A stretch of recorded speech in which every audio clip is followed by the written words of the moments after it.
يضلله فلا هادي له ونشهد أن لا إله إلا الله وحده لا شريك له ونشهد أن سيدنا ومولانا وحبيبنا وإمامنا محمدا عبده ورسوله أما بعد فأعوذ بالله من الشيطان الرجيم بسم الله الرحمن الرحيم قل إن كنتم تحبون الله فاتبعوني يحببكم الله ويغفر لكم ذنوبكم وقال الله عز وجل في موضع آخر النبي أولى بالمؤمنين من أنفسهم وقال النبي صلى الله عليه وسلم لا يؤمن أحدكم حتى أكون أحب إليه من والده وولده والناس أجمعين صدق الله العليم وصدق رسوله النبي الكريم. سب سے پہلے عقیدت و محبت کے ساتھ حضرت نبی کریم صلی اللہ علیہ وسلم کو درود شریف نذرانہ پیش کرتے اللہم صلی علی محمد وعلی آل محمد كما صليت على إبراهيم وعلى آل إبراهيم إنك حميد مجيد اللهم بارك على محمد وعلى آل محمد كما باركت على إبراهيم وعلى آل إبراهيم إنك حميد مجيد. معزز سامعین کرام اور بزرگان دین، ایک آدمی ایک انسان جب کہیں نوکری کے لیے جاتا ہے یا کسی کی ملازمت کے لیے جاتا ہے تو وہاں جانے کے بعد اس کو پہلے کچھ دن کچھ وقت کچھ ماہ ٹریننگ دی جاتی ہے اور اس کو یہ کہا جاتا ہے کہ اگر آپ کو ہمارے یہاں کام کرنا ہے تو کچھ دن کچھ مہینے آپ کو ٹریننگ دی جائے گی. اس کا فائدہ یہ ہوگا کہ آپ ہمارے کاروبار میں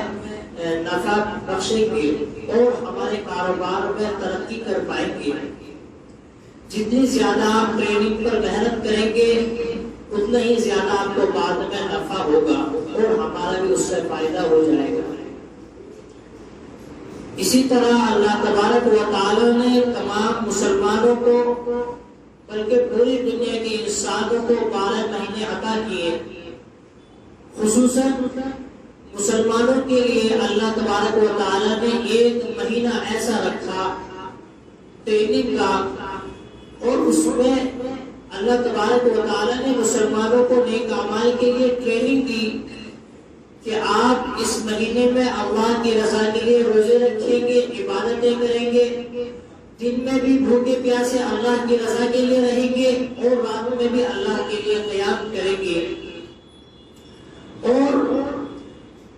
نیک اعمال زیادہ سے زیادہ اس ماہ میں ہوتے ہیں. مثال کے طور پر جب بندہ روزہ رکھتا ہے تو اس کو حکم یہ ہے کہ وہ بد نظری سے بھی بچے اور بہت ساری چیزیں ایسی ہوتی ہیں جو حلال ہوتی ہیں لیکن روزہ رکھ کر وہ اللہ کی رضا کے لیے ان حلال چیزوں کو حرام کر دیتا ہے. اور اسی طرح بد نظری سے بچنا، گناہوں سے بچنا، غیبت سے بچنا اور بہت سارے چھوٹے بڑے گناہوں سے انسان اس ماہ مقدس میں بچ جاتا ہے اور اس کو ٹریننگ دی جاتی ہے کہ اگر تم نے اس مہینے اچھی طرح اللہ تعالی کی عبادت کی اور اللہ تعالی کی رضا حاصل کی، گناہوں سے اس مہینے میں بچے اور زیادہ سے زیادہ اللہ تعالی کی عبادتیں کی تو آپ کے لیے جو 11 مہینے باقی ہے اس میں عبادتیں کرنا آسان ہو جائے گا. ہم نے دیکھا کہ جب رمضان کا مہینہ شروع ہوتا ہے تو زیادہ سے زیادہ عوام الناس بھی مسجدوں میں آتی ہے، قرآن کریم کی تلاوت کرتی ہے اور رمضان کے پورے مہینے روزے رکھتی ہے اور بکثرت قرآن کریم کی تلاوت ہوتی ہے اور گناہوں سے بھی بچا جاتا ہے. عام طور پر اس ماہ مقدس کے علاوہ آدمی گناہ کر دیتا ہے اور ڈرتا نہیں ذرہ برابر بھی، نہ شرم محسوس کرتا ہے، لیکن جب یہ مقدس مہینہ آتا ہے تو آدمی چھوٹے سے چھوٹے گناہوں کو کرتے ہوئے شرماتا ہے اور ڈرتا ہے، یہاں تک کہ وہ گناہوں سے بچ جاتا ہے۔ بد نظری سے اور جھوٹ سے، چغل خوری سے، غیبت سے آدمی بچ جاتا ہے، کیونکہ اس کو معلوم ہوتا ہے کہ اگر میں نے بد نظری کی میرا روزہ خراب ہو جائے گا، میں نے جھوٹ بولا میرے روزے پر فرق پڑے گا، میں نے غیبت کی میرا روزہ پر فرق پڑے گا، اور مجھے جو ثواب ملنا ہے وہ ثواب حاصل نہیں ہو پائے گا۔ میرے عزیزوں، اسی طرح نمازیوں کا بھی یہی حال رہتا ہے کہ مساجدیں بھری بھری رہتی ہے اور نمازی مکمل طور پر مسجدوں میں آتے ہیں اور فرض نماز کے ساتھ ساتھ نوافل سنتوں کو بھی اہتمام کرتے ہیں، یہاں تک کہ راتوں کی عبادتوں میں بھی اضافہ ہو جاتا ہے۔ اللہ تعالیٰ کی رضا کے لیے تراویح پڑھتے ہیں، اور بہت سے حضرات وہ ہوتے ہیں جو رات کی عبادت، خصوصاً عبادت یعنی تہجد کا بھی قیام کرتے ہیں۔ میرے عزیزوں، یہ مقدس مہینہ اللہ تعالیٰ نے ٹریننگ کا عطا کر دیا کہ آپ نے اس ماہ مقدس میں ٹریننگ لینی ہے، اس کے بعد جب آدمی کچھ کام کرتا ہے، مسلسل طور پر کرتا ہے، تو اس کو عادت ہو جاتی ہے، تو بعد میں بھی وہی کام کرتا رہتا ہے، اس کے لیے اس کام کو کرنا آسان ہو جاتا ہے۔ اس لیے جن حضرات نے اس ماہ مقدس کا پورا اہتمام کیا، رمضان کے روزے رکھے، بد نظری سے، جھوٹ چغل خوری سے بچے، تو انشاءاللہ آئندہ بھی 11 مہینوں میں وہ ان گناہوں سے بچتے رہیں گے۔ لیکن جو لوگ اس چیز سے محروم رہے، گناہوں سے نہ بچ سکے، اور جن لوگوں نے اس ٹریننگ کا فائدہ نہیں اٹھایا، تو وہ آئندہ کیسے بچ سکیں گے؟ جبکہ اس ماہ مقدس میں نفلوں کا ثواب فرض کے برابر دیا جاتا ہے، اسی طرح جب کوئی گناہ کرتا ہے تو اس گناہ کا ثواب، اس گناہ کا اجر بھی بڑھا دیا جاتا ہے۔ اس لیے میرے عزیزوں، جن حضرات نے اس ماہ مقدس میں ٹریننگ دی اور مکمل طور پر اہتمام کے ساتھ روزے رکھے اور نیک اعمال کیے، انشاءاللہ امید ہے کہ وہ آئندہ 11 مہینوں میں بھی نیکیوں کا اہتمام کریں گے۔ بزرگان دین، میں نے آپ حضرات کے سامنے قرآن کریم کی 2 آیت پڑھی۔ ایک آیت میں اللہ کے رسول اللہ نے فرمایا کہ النبی اولا بالمؤمنین من انفسہم، کہ یہ جو نبی ہے مومنوں کی جانوں سے، ان کے نفس سے زیادہ معزز ہے۔ یہ نبی مومنوں کے لیے ان کی جانوں سے، ان کے نفس سے زیادہ معزز ہے، یعنی مومنوں کے یہاں نبی کا مقام ان کے نفس سے زیادہ بھی معزز ہوتا ہے۔ مفسر قرآن حضرت مفتی شفیع رحمۃ اللہ علیہ لکھتے ہیں کہ نبی مومنوں کے لیے ان کے نفس ان کی سانس سے زیادہ معزز ہوتے ہیں، اور نبی کا حق ان کی جان سے زیادہ ہوتا ہے۔ اس طرح کہ نفس تو کبھی اچھائی کا حکم کرتا ہے تو کبھی برائی کا حکم کرتا ہے۔ جس کا نفس اچھا ہوتا ہے تو وہ اچھائی کی جانب رہنمائی کرتا ہے، اور جس کا نفس برا ہوتا ہے تو وہ اس کو مصیبت میں ڈال دیتا ہے۔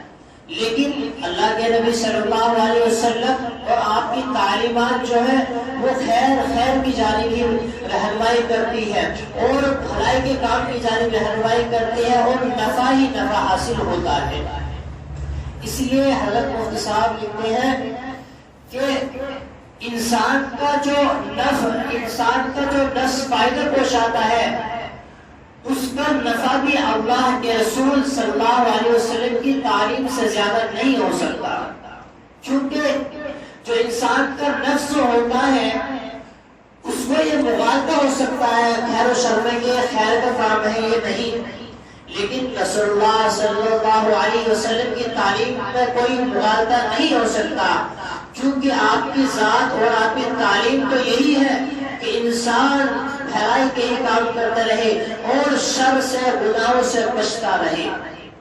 معلوم ہوا کہ اللہ کے رسول کی تعلیم سے نفع ہی نفع حاصل ہوتا ہے، اور اللہ کے رسول کی تعلیم جو حاصل کرتا ہے اس سے انسان نفع حاصل کرتا ہے۔ تو اب چونکہ انسان کے اوپر اس کے نفس سے زیادہ، اس کی ذات سے زیادہ اللہ کے رسول صلی اللہ علیہ وسلم کا حق ہے، تو اس پر یہ واجب ہے، اس پر یہ ضروری ہے کہ وہ اللہ کے رسول صلی اللہ علیہ وسلم کی اطاعت کرے، فرما برداری کرے، اور نیک کاموں میں اللہ کے رسول کی اتباع کرے، اور تمام لوگوں سے زیادہ اللہ کے نبی صلی اللہ علیہ وسلم سے، اللہ کے نبی صلی اللہ علیہ وسلم سے محبت کرے۔ یہ حق اللہ کے نبی کا ہر ایمان والوں بندوں پر فرض ہوتا ہے، کیونکہ انسان سمجھتا ہے کہ اس کا حق تو اس پر اس کے ذات کا ہے زیادہ، ایسا نہیں ہے، بلکہ اس کی ذات، اس کی نفس سے زیادہ انسان پر اللہ کے رسول صلی اللہ علیہ وسلم کا حق ہے۔ قرآن کریم میں بھی یہ بتلایا گیا ہے کہ نبی، یہ جو نبی ہے انسانوں اور مومنوں پر ان کی جانوں سے، ان کے نفس سے زیادہ یہ حق رکھتی ہے۔ ایک حدیث میں آتا ہے، نبی پاک صلی اللہ علیہ وسلم نے ارشاد فرمایا کہ لا یؤمن احدکم حتی اکون احب الیہ من والدہ وولدہ والناس اجمعین، کہ تم میں سے کوئی شخص اس وقت تک کامل ایمان والا نہیں ہو سکتا کہ جب تک کہ میں اس کے نزدیک اس کے والدین، اس کی اولاد اور تمام لوگوں سے زیادہ محبوب نہ ہو جاؤں۔ معلوم ہوا کہ اللہ کے رسول کی محبت یہ ایمان کا ایک حصہ ہے، اور اس شخص کا ایمان کامل نہیں ہو سکتا جو اللہ کے رسول سے محبت نہ کرے۔ بزرگان دین، اس سے بھی معلوم ہوتا ہے کہ اللہ کے رسول کی محبت ایمان کا ایک جز ہے۔ جس انسان کے، جس مومن کے اندر اللہ کے رسول کی محبت زیادہ ہوگی، اس کا ایمان اتنا ہی کامل اور مضبوط ہوگا، اور جس انسان کے، جس ایمان والوں کے دلوں میں اللہ کے رسول کی محبت کم درجے کی ہوگی، اس کا ایمان اتنا ہی زیادہ، اس کا ایمان اتنا ہی زیادہ کمزور اور ناقص ہوگا۔ تو آپ اپنے آپ کو سوچیں، اپنے آپ میں اپنے دل کو دیکھیں کہ ہمارے دل میں اللہ اور اس کے رسول کی محبت کتنی زیادہ ہے، کس درجے کی ہمارے نزدیک ہمارے دل میں اللہ کے رسول کی محبت ہے۔ اگر ہمارے دلوں میں اللہ کے رسول کی محبت زیادہ ہے تو ہمارا ایمان قوی ہے اور اعلیٰ درجے کا ایمان ہے۔ اگر ہمارے دلوں میں اللہ کے رسول کی محبت کم درجے کی ہے تو ہمارا ایمان کمزور ہے۔ اور ایسا نہیں ہے کہ محبت کا دعویٰ کرنے سے محبت ہوتی ہے، بلکہ آدمی جب کسی سے محبت کرتا ہے تو اس کی پیروی بھی کرتا ہے، اس کے تمام احکامات پر بھی چلتا ہے۔ جو انسان کو محبوب انسان ہوتا ہے تو اس کے تمام وہ کام کر گزرتا ہے جو اس کو محبوب ہوتے ہیں۔ کسی شاعر نے کیا ہی خود کہا ہے، خیال اپنا مزاج اپنا بنا کے رکھنا کمال کیا ہے، جو یار چاہے وہ حال اپنا بنا کے رکھنا کمال یہ ہے۔ ہم اپنے معاشرے میں دیکھتے ہیں کہ انسان کسی سے محبت کرتا ہے تو جیسا وہ محبوب چاہتا ہے وہ اپنے آپ کو ایسے ہی ڈھال لیتا ہے، جیسا وہ چاہتا ہے اپنے آپ کو ایسے ہی ڈھال لیتا ہے۔ یہ تو حقیقی محبت نہیں ہے، جبکہ اللہ اور اس کے رسول سے محبت حقیقی ہوتی ہے تو ہونا تو یہ چاہیے کہ ہم اللہ اور اس کے رسول سے جتنا زیادہ محبت کا دعویٰ کریں، اتنا ہی اللہ اور اس کے رسول کے احکام اور اس کی محبت کی تقاضوں پر عمل کریں۔ یعنی جو اللہ نے احکامات نازل کیے اور اللہ کے رسول صلی اللہ علیہ وسلم جو احکامات اور جو شریعت لائے اس پر ہم عمل کریں،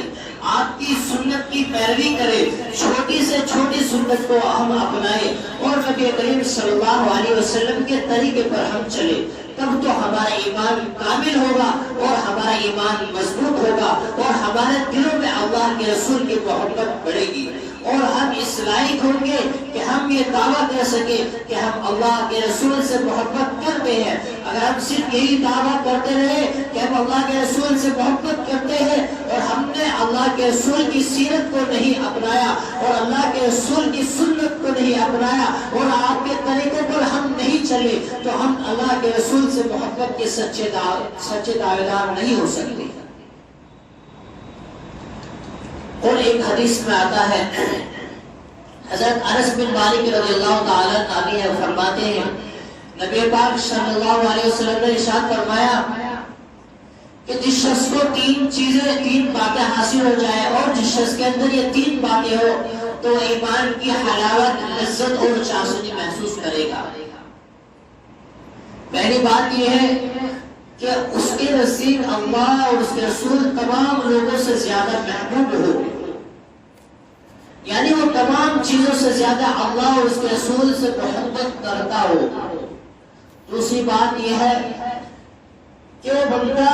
جب کسی سے محبت کرے تو اللہ کے لیے محبت کرے، جو بندہ کسی سے محبت کرے تو اللہ کے لیے محبت کرے۔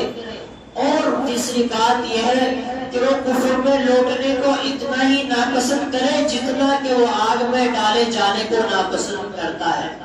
اس شخص کو ایمان کی حلاوت اور چاشنی نصیب ہو جائے گی۔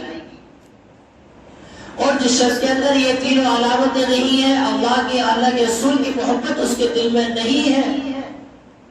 تو اس کو ایمان کی لذت اور چاشنی محسوس نہیں ہوگی۔ ہم نے یہ دیکھا ہے اور کتابوں میں پڑھا ہے، اور یہ ظاہری بات ہے کہ جس شخص کے اندر ایمان کی حلاوت اور لذت محسوس ہوتی ہے اور اللہ اور اس کے رسول سے محبت کرتا ہے، اس کے لیے ایمان کے، اسلام کے تقاضوں پر عمل کرنا اور اللہ کے رسول کی سنت کی پیروی کرنا بہت آسان ہو جاتا ہے۔ یہاں تک کہ جب وہ اسلام پر، ایمان پر عمل کرتا ہے تو مسائل اور پریشانی اور تکالیف کا سامنا کرنا پڑتا ہے، لیکن ان مصیبتوں میں بھی وہ بندہ اللہ تعالیٰ کی محبت میں چاشنی اور لذت محسوس کرتا ہے اور وہ ان مسائل سے چل گزرتا ہے۔ یعنی اس کو اس مصیبتوں میں جو پریشانی آنی چاہیے تھی، جو پریشانی ہونی چاہیے تھی، وہ اس پر نہیں محسوس ہوتی، بلکہ اس مصیبت میں بھی وہ اللہ کے رضا کے لیے چاشنی اور لذت محسوس کرتا ہے۔ اور جو بندہ اللہ اس کے رسول کے احکامات پر عمل نہیں کرتا تو اس کو کہاں سے نصیب ہوگا کہ وہ اللہ کے رسول کی سنت پر عمل کرے، اور وہ کیسے ایمان کے تقاضوں پر عمل کرے گا؟ اگر اس بندے کو ایمان پر چلنا پڑا تو کوئی مصیبت آن پڑی، کیونکہ اللہ تعالیٰ آزماتا ہے اپنے بندے کو، اگر وہ کسی مصیبت میں گرفتار ہو گیا تو بندہ ناشکری کر پڑے گا اور وہ یہ کہے گا کہ اللہ کو میں ہی ملا تھا، نعوذ باللہ، اگر اللہ کو میں ہی ملا تھا کہ مصیبت اللہ نے مجھے دے دی، تو ایسے الفاظ انسان اپنی زبان سے کیا گزرتا ہے۔ یہ بندے ہوتے ہیں جن کے نزدیک اللہ اور اس کے رسول کی محبت ان کے دلوں میں نہیں ہوتی، جن کے دلوں میں اللہ اور اس کے رسول کی محبت ہوتی ہے تو وہ الفاظ استعمال نہیں کرتے، بلکہ ان کو مصیبتوں میں بھی مزہ اور چاشنی اور لذت محسوس ہوتی ہے، اور وہ اللہ تعالیٰ کی مصیبتوں میں صبر کرتے ہیں اور اللہ تعالیٰ کی ان حالتوں میں بھی شکر ادا کرتے ہیں۔ لہذا اللہ اور اس کے رسول کی محبت کا تقاضا یہی ہے کہ ہم اللہ کے رسول کی سنت کی پیروی کریں، اور اللہ کے رسول کے محبت کا پتہ کیسا چلے گا؟ اس کا پتہ یہی چلے گا کہ ہم اپنے ایمان کو دیکھیں، ہمارا ایمان کتنا قوی اور کتنا کمزور ہے، کتنی ہم نیکیوں کی جانب بڑھتے ہیں اور کتنا ہم برائی کی جانب بڑھتے ہیں۔ جب بندہ اللہ کے رسول سے محبت کرتا ہے تو اس کے لیے آسان ہو جاتا ہے نیکیوں پہ کام کرنا۔ ایک صحابی حضرت زید بن دسنہ رضی اللہ تعالیٰ عنہ، جب ان کو گرفتار کیا گیا اور کفار نے ان کو گھیر لیا اور ان کو سولی پر لٹکانے لگے تو کافروں نے ان سے کہا کہ بتاؤ تمہیں کیا محسوس ہوگا اور تمہیں یہ عزیز نہ ہو اور تمہیں یہ بات پسند نہ آئے گی کہ تمہاری جگہ یہاں محمد ہوتے اور تم اپنے گھر میں اپنے اہل و عیال میں آرام فرما رہے ہوتے۔ حضرت زید بن دسنہ رضی اللہ تعالیٰ عنہ فرماتے ہیں کیونکہ وہ اللہ کے رسول کے حقیقی اور سچے عاشق تھے، وہ فرماتے ہیں سنو، اگر میں اپنے گھر میں آرام کر رہا ہوں، اپنے اہل و عیال میں اور بچوں کے ساتھ تفریح کر رہا ہوں، اور مجھے ایک بھی گوارا نہیں ہے کہ میں اپنے گھر میں ہوں، اپنے اہل و عیال میں ہوں اور میں نبی صلی اللہ علیہ وسلم کو ذرا سا کانٹا بھی چبھ جائے، یہ سولی پر چڑھانا ہے تو بہت ناممکن بات ہے، یہ کیسے مجھے برداشت ہو سکتا ہے؟ مجھے تو یہ بھی گوارا نہیں کہ میں اپنے گھر میں اپنے اہل و عیال میں آرام کر رہا ہوں اور صلی اللہ علیہ وسلم کو راستے میں کوئی کانٹا بھی چھپ جائے. اور ہم ہیں کہ ہم ایک طرف تو اللہ کے رسول کی محبت کا دعویٰ کرتے ہیں تو دوسری طرف ہم اللہ کے رسول کا چہرہ بھی پسند نہیں کرتے, داڑھی کٹاتے ہیں. ایک طرف ہمارے نوجوان اللہ کے رسول کی محبت کا دعویٰ کرتے ہیں تو دوسری طرف اللہ کے رسول کی سنتوں پر عمل کرنا ان پر بہت گزرتا ہے. ایک طرف نبی اکرم صلی اللہ علیہ وسلم کی محبت کا دعویٰ کرتے ہیں تو دوسری طرف مغربی تہذیب توجہ کو ہم اپنائے ہوئے ہیں. تو بتاؤ کیسے ہم ایمان والے ہو سکتے ہیں؟ میرے بزرگوں, ایمان اور ایمان کی حلاوت بھی اسی وقت حاصل ہوگی جب ہم اللہ کے رسول سے محبت کریں. ایک واقعہ میں اور سناتا ہوں حضرت ابو بکر صدیق رضی اللہ تعالیٰ عنہ کا, کہ جب اللہ کے رسول معراج پر تشریف لے گئے اور آپ نے ملک شام کا سفر کیا, مسجد اقصی میں نماز پڑھائی, تو صبح اللہ کے رسول نے کفار مشرکین کو جمع کیا, مکہ کے معززین کو اور ان کے بڑے بڑے حضرات کو جمع کیا اور فرمایا کہ مجھے اللہ نے شب معراج حاصل کی اور مجھے اپنے پاس بلایا اور یہ واقعے میرے ساتھ پیش آئے اور مجھے اللہ تعالیٰ نے 5 وقت کی نمازیں عطا کی ہے. تو کفار نے ان کا انکار کیا. جب حضرت ابوبکر صدیق کو یہ بات پہنچی, حضرت ابوبکر, لوگوں نے کہا کہ دیکھو تمہارا سامنے کیا کیا بک رہا ہے, نعوذ باللہ, اور کیا کیا کہہ رہا ہے. حضرت ابوبکر صدیق کہنے لگے اگر محمد صلی اللہ علیہ وسلم نے یہ بات کہی ہے تو سچ کہی ہے, وہ جھوٹ نہیں بول سکتے. انہوں نے ملک شام کا سفر کیا ہے اور آپ کو معراج حاصل ہوئی. اس لیے میرے عزیزو,